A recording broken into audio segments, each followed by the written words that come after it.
Welcome again बच्चों। और इस वीडियो में डिस्कस करेंगे वर्कशीट 2 फॉर क्लास 7th। और ये गणित की आपकी वर्कशीट है जो कि 15 सितंबर 2020 के लिए शेड्यूल की गई है।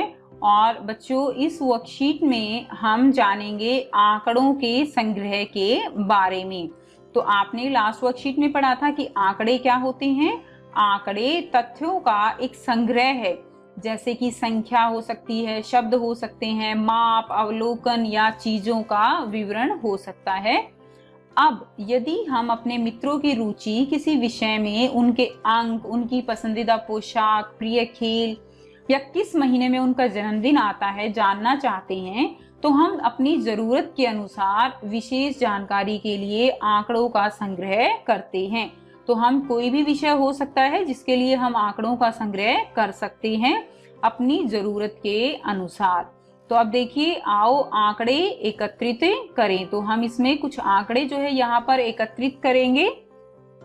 तो देखिए, अपने दोस्तों या रिश्तेदारों, परिवार के सदस्यों के साथ बातचीत करें और जानें कि किस महीने में उनका जन्मदिन पड़ता है।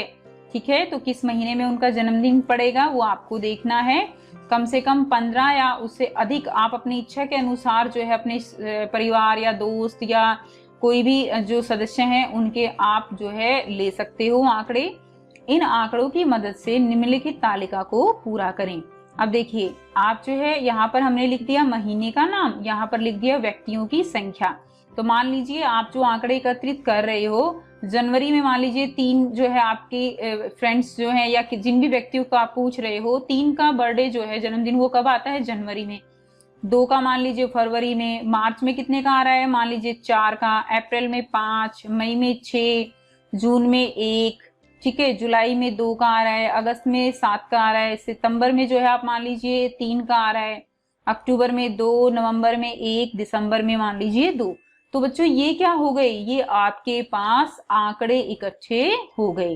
ठीक है, महीने के अकॉर्डिंग कितने व्यक्तियों की संख्या है जिनका जन्मदिन उस महीने में आता है।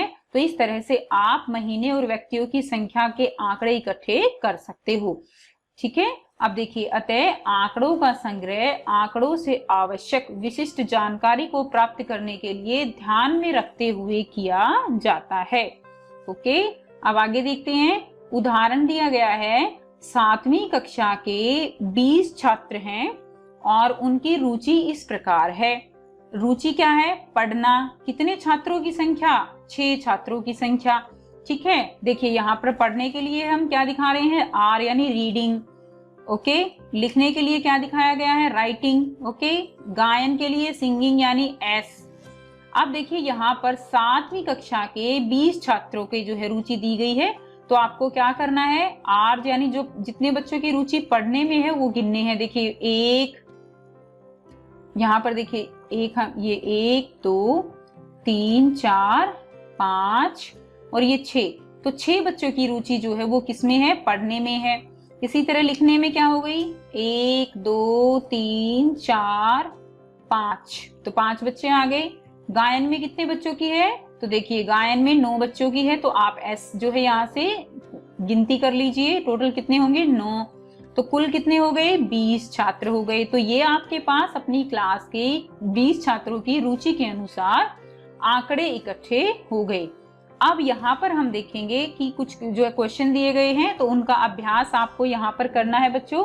तो देखिए कैसे दिया गया है, 10 लड़कियों की ऊंचाई को सेंटीमीटर में मापा गया था। ठीक है, और उनका परिणाम निम्न अनुसार है। तो 10 लड़कियों की ऊंचाई को सेंटीमीटर में मापा गया। तो उसमें ये जो है आपको संख्या दी गई है उनकी ऊंचाई सेंटीमीटर में, जैसे 135 सेंटीमीटर, 150, 139 सेंटीमीटर, 128 सेंटीमीटर, इस तरह से आप देख सकते हो। अब आपसे क्वेश्चन पूछा गया है, सबसे लंबी लड़की की ऊंचाई कितनी है। तो सबसे लंबी लड़की की ऊंचाई बच्चों यहाँ पे कैसे देखोगे, तो देखिए सबसे लंबी जो है ये है 151 यानी 151 सेंटीमीटर। तो बच्चों यहाँ पर आप लिखिए उत्तर, सबसे लंबी लड़की जो है उसकी ऊंचाई कितनी है, 151 सेंटीमीटर। ओके, 151 सेंटीमीटर आप लिख दोगे। उसके बाद देखिए सबसे छोटी लड़की की ऊंचाई कितनी है, तो आप देखिए सबसे छोटी लड़की मुझे तो यहाँ पर ये है, ठीक है ना, 128 सेंटीमीटर, तो यहाँ लिख दीजिए 128 सेंटीमीटर। ओके, अब आप सबसे लंबी लड़की की ऊंचाई में से छोटी लड़की की ऊंचाई को घटाना है, तो बिल्कुल घटा सकते हैं। ये कितना है 151, ठीक है, हम इसको यहाँ पर कर लेते हैं 151 सबसे लंबी लड़की है, और सबसे छोटी कितनी है बच्चों 128, तो इसको घटाएंगे। तो कैसे घटाएंगे, यहाँ पर 1 है, यहाँ पर हम इसको एक में से 8 को माइनस नहीं कर सकते, तो यहाँ से कैरी लेंगे, तो यहाँ से कैरी लेने से बच्चों ये कितना हो गया 11, तो यहाँ पर कितना बच गया अब 3, और यहाँ पर कितना रह गया 4, ठीक है ना, तो 4 में से 2 गए, यहाँ पर कितना आ गया, यहाँ पर 2। ओके, तो आंसर बच्चों कितना आ गया 23। ओके, तो यानी जो 23 सेंटीमीटर आया है उतनी ऊंचाई जो है वो कम है छोटी लड़की की। अब देखिए, अरे वाह, अधिकतम मान में से न्यूनतम का घटाव हमें क्या देता है, हमें एक परिसर देता है। परिसर यानी रेंज देता है। रेंज कैसे, रेंज मतलब कि देखिए जो 128 है और 151 है, ओके, ये एक रेंज है बच्चों। इसके जो रेंज है वो कितने की है, यहाँ पर वो 23 सेंटीमीटर की, यहाँ पर एक तरह का परिसर जो है वो हमें बताता है।